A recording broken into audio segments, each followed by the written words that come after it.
Afternoon to one and all present here. Good afternoon to one and all present here. Hi, my name is Abhigar and my friend Abhiraj Bakure are today are going to present a presentation on the topic Mern stack with API. So first discuss what is basically Mern. Mern stack is a collection of open source technologies that is mainly used to create the web application. Mern stack is basically a JavaScript stack that is used for easier and faster deployment of full stack web applications. In this, Mern stack mainly comprises of four technologies. M stands for MongoDB, E stands for Express, R stands for React, and N stands for Node.js. And the roadmap for learning this technologies and for doing a Mern stack, create a website using Mern is this. First, you need to learn HTML, CSS, and JavaScript, then React. After that, Node, Express, and MongoDB, and connecting and deploying on Git. So, why we need to use the Mern? First of all, it's a full stack JavaScript. It uses JavaScript for both front end and back end, making the development more seamless. Open source as well as community support. As it has large development community with regular updates, scalability, suitable for smaller projects to enterprise level applications, and single language stack eliminates the context switching between different programming languages, and rapid development, which is ready to use libraries and frameworks, speed up the development process. How Mern stack works? It mainly divided into three parts, consists three parts: web, server, and database. When working with Mern stack, developers create and implement view layer using React, and using Node and Express, it creates and used to implement the application layer of the website, and then MongoDB is used to implement the database layer. Okay. Now the project setup. For project setup, first we are going to set up that backend, and for that we use npm init via command, and with the help of that it automatically creates a server, sets up, and then we install Mongoose to interact with MongoDB, install Post for handling cross-origin requests. Cross-origin requests are basically when web page from one origin requests the resource from another origin, is basically cross-origin request.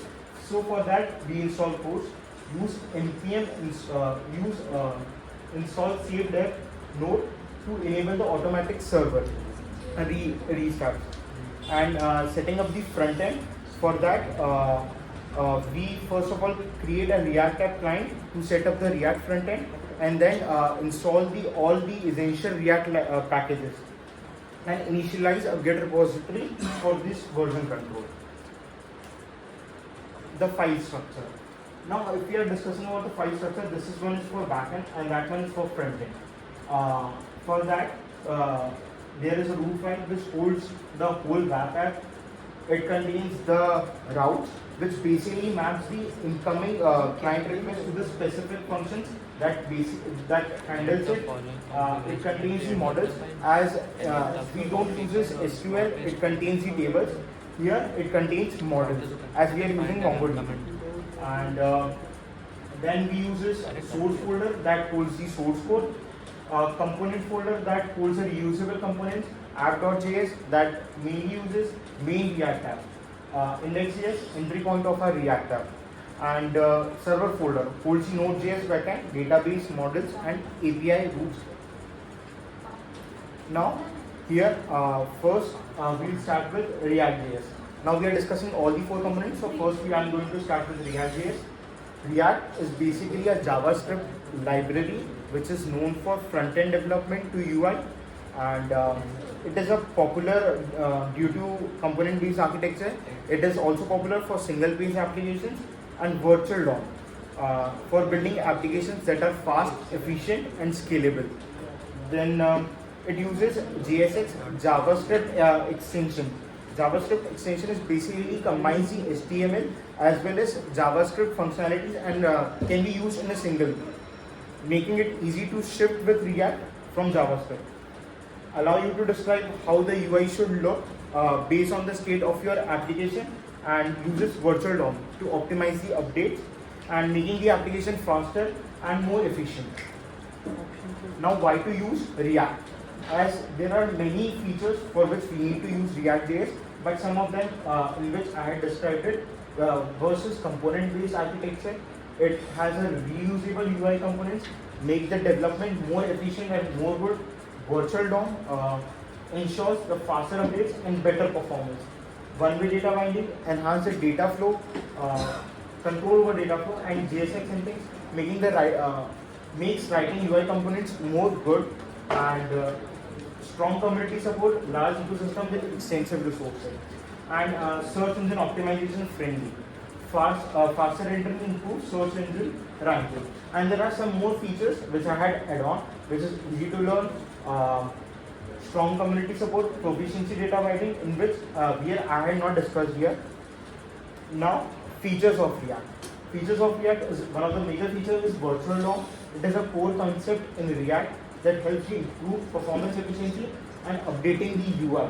Acts as a lightweight copy of a real DOM. And what is DOM? Programming interface that basically represents an HTML or XML document, a tree-like structure. It dynamically interacts with and manipulate the web page. And what are the features of virtual DOM? It basically improves the performance, avoid unnecessary repaints, and efficiency UI updates.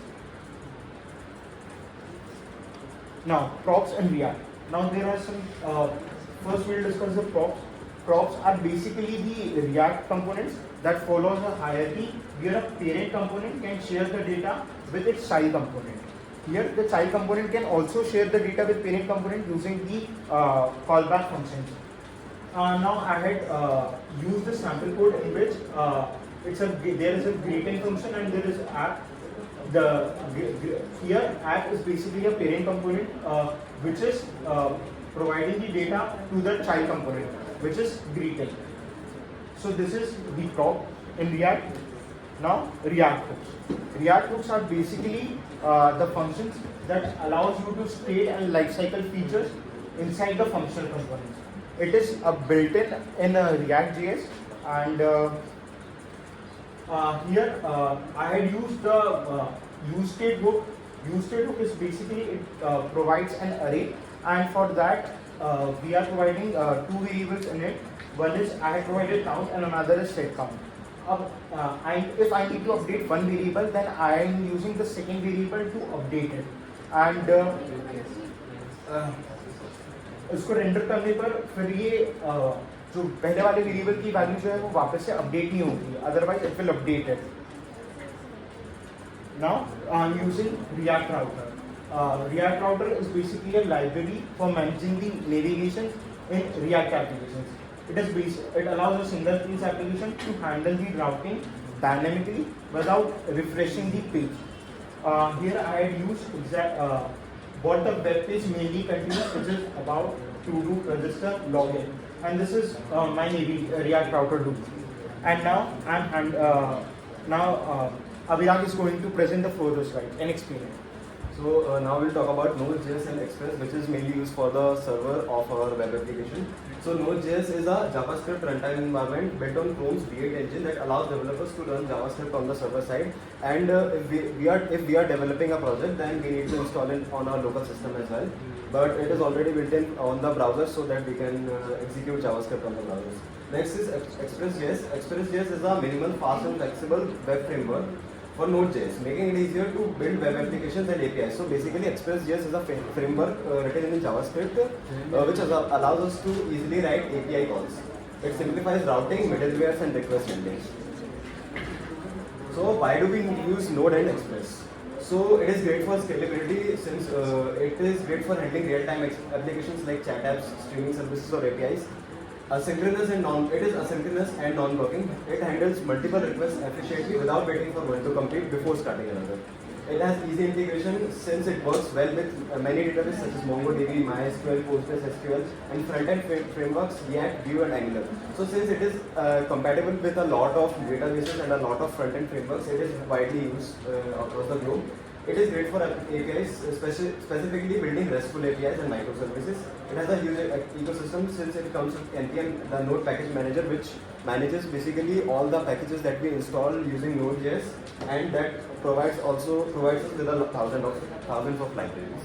Now the key features of Express are basically routing. So Express uses routing to map HTTP requests to specific functions. Let's say we have written specific functions and then we'll make calls to specific routes.